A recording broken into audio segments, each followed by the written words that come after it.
that you're the bad one, you always being bad. Hai guys, balik lagi di Media Uki bersama dengan saya Uki. Nah, di video kali ini aku mau membahas tentang nih guys ya. Katanya tuh kita bisa tertipu nih guys ya kalau nggak teliti katanya guys. Dan ternyata negara ini mirip dengan negara Indonesia guys. Wow, bahkan ada kecocokan. Wow, kok bisa ya? Yuk kita tonton bareng-bareng guys videonya seperti apa sih. Dan sebelum mulai videonya jangan lupa bantu subscribe supaya kalian nggak ketinggalan informasi terbaru dari medianya Uki guys. Kami memang warga negara Prancis, tapi hati kami tetap Indonesia. Sudah jadi hal lumrah jika warna bendera Indonesia memiliki kemiripan dengan beberapa negara lainnya. Tapi apa jadinya jika yang mirip justru DNA hingga kehidupan mereka sehari-hari? Penasaran dengan fakta unik ini? Yuk simak bersama ulasan dalam video polemik kali ini. Di posisi pertama ada Madagaskar. Ya, siapa yang menyangka jika Madagaskar ternyata memiliki kemiripan dengan Indonesia? Mungkin ini terdengar sedikit lucu mengingat jarak antara negara ini berada jauh dan terletak di pesisir timur Afrika. Tapi faktanya, ditemukan kecocokan antara DNA orang Indonesia dan Madagaskar. Jadi bisa dipastikan nenek moyang orang Madagaskar sebenarnya berasal dari Indonesia. Dari segi fisik pun, orang Madagaskar tidak sama sekali memiliki kemiripan dengan orang Afrika, tetapi sangat mirip dengan orang Indonesia. Bahkan, kemiripan ini sudah dibuktikan dengan sebuah riset yang dilakukan oleh Massey University dan menemukan fakta unik jika DNA mereka benar-benar memang cocok dengan orang Indonesia. Lantas, bagaimana hal ini bisa terjadi? Kisah ini berawal dari perjalanan yang dilakukan orang-orang Indonesia ke Madagaskar di masa lalu. Sebanyak 30 perempuan Indonesia mendarat ke pulau mereka dan membentuk sebuah koloni baru, yang akhirnya berkembang menjadi koloni yang mereka sebut Malagasy. Meski tidak diketahui pasti dari suku mana mereka berasal, tapi saat berkunjung ke sana, kamu akan dibuat tercengang dengan familiarnya kehidupan orang Indonesia yang lazim mereka jalani. Misal dengan makanan khas, tempat tinggal, hingga bahasa yang mereka pakai sehari-hari. Bentuk rumah mereka juga persegi, tidak berbentuk bulat seperti tempat tinggal orang Afrika pada umumnya. Di bagian atap rumah juga memiliki kemiripan dengan rumah joglo pada rumah adat Jawa. Sebelum agama Katolik masuk, mereka bahkan membangun rumah dan tempat ibadah menghadap ke Indonesia. Karena hal ini dianggap sebagai bentuk penghargaan mereka kepada negara nenek moyangnya.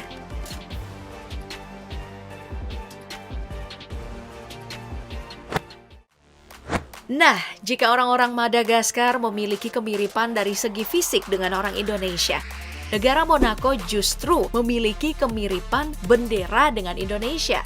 Mungkin sudah jadi hal yang lazim diketahui oleh kita semua jika bendera Monaco benar-benar mirip dengan bendera Indonesia. Dan sekilas memang tidak ada perbedaan antara bendera kedua negara yang jaraknya sekitar 11.385 km ini.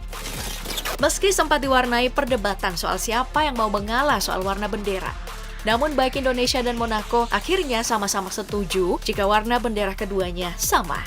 Lagi pula apabila diperhatikan dari sisi sejarah dan latar belakang, bendera Indonesia dan Monaco cukup jauh berbeda. Bendera Monaco memang lebih dulu diresmikan. Monaco resmi mengesahkan benderanya pada 4 April 1881. Saat itu peresmian bendera Monaco dilakukan di bawah pemerintahan Pangeran Monaco, Pangeran Charles III. Indonesia memang belakangan soal peresmian bendera. Kita baru menggunakan bendera merah putih pada momen kemerdekaan 17 Agustus 1945.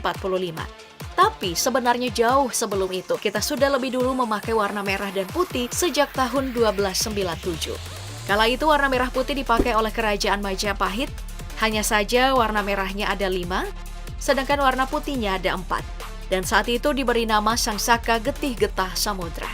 Bendera ini pertama kali dikibarkan sebagai panji kemenangan pasukan Raden Wijaya saat memenangkan pertempuran dengan dinasti Yuan dari Tiongkok. Sedangkan dari segi ukuran, sebenarnya bendera Indonesia dan Monaco juga punya perbedaan yang signifikan. Bendera Indonesia memiliki 2:3 rasio lebar dan panjang, sedangkan bendera Monaco 4:5 rasio lebar dan panjangnya. Jadi dari segi ukuran, bendera Monaco jauh lebih besar dibandingkan bendera Indonesia.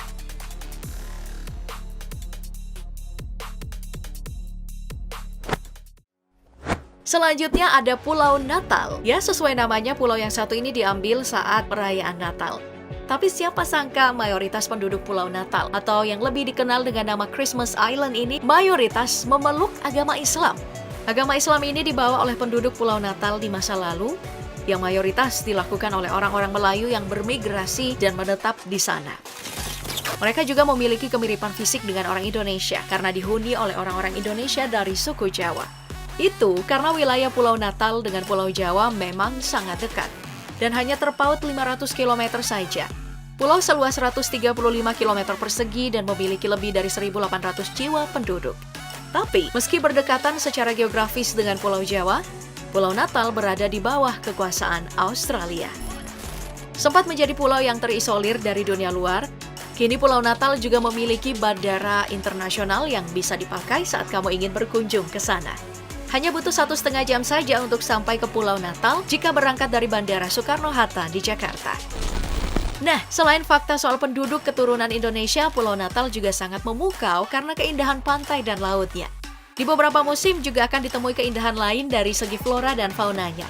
Misalnya saja, ribuan kepiting merah yang bermigrasi di pulau ini saat akhir bulan November hingga bulan Desember. Ya, Pulau Natal menjadi tempat migrasi kepiting merah terbesar di dunia. Tertarik untuk berkunjung ke sana?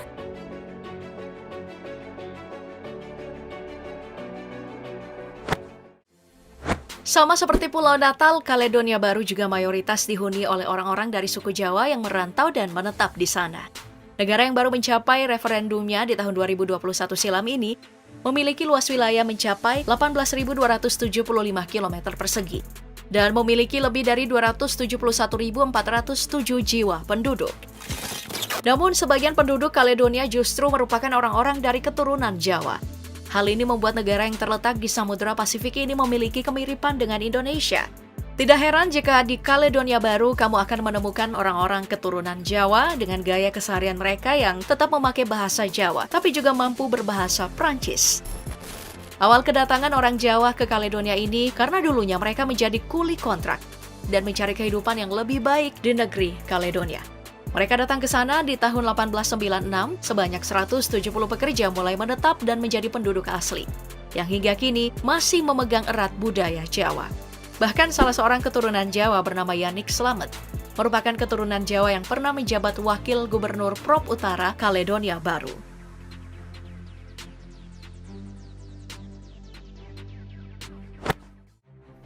Di sebelah Pulau Natal ada Pulau Cocos atau yang familiar disebut Cocos Killing Island. Pulau ini dibagi menjadi dua, yakni West Island dan Home Island. Home Island dihuni oleh orang-orang dari suku Melayu, Kalimantan, dan Jawa. Sedangkan West Island dihuni oleh orang-orang Barat dan berbahasa Inggris. Jadi tak heran jika berkunjung ke Pulau Cocos akan ditemui kehidupan orang-orang yang sangat mirip dengan orang Indonesia dari suku Jawa dan Melayu Kalimantan. Awal mula kedatangan orang-orang Jawa ini terjadi di tahun 1827, di mana Kapten John Clunies Ross yang tak lain adalah Raja Kepulauan Cocos, membawa pekerja dari Pulau Jawa dan Melayu Kalimantan untuk bekerja sebagai pemanen biji kakao di sana. Pada akhirnya, mereka memilih menetap dan menjadi penduduk mayoritas yang memeluk agama Islam, hingga memenuhi 75% dari total penduduk Pulau Cocos.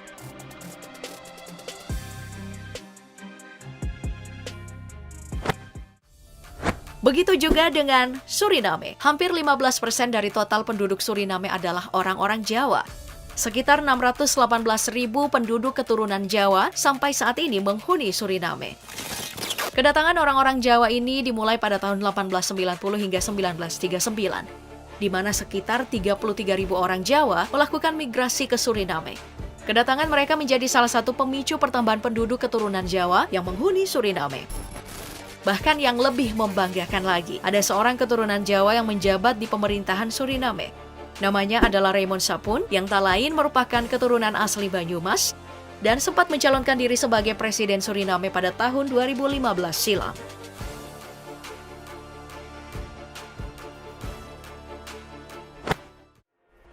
Baik, negara terakhir ada Thailand. Salah satu negara rumpun Asia Tenggara ini ternyata juga memiliki satu wilayah yang dihuni oleh mayoritas orang-orang suku Jawa.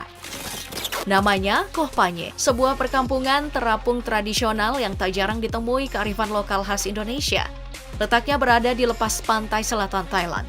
Perkampungan Muslim ini dihuni oleh lebih dari 400 kepala keluarga dan lebih dari 1.600 jiwa penduduk keturunan Jawa.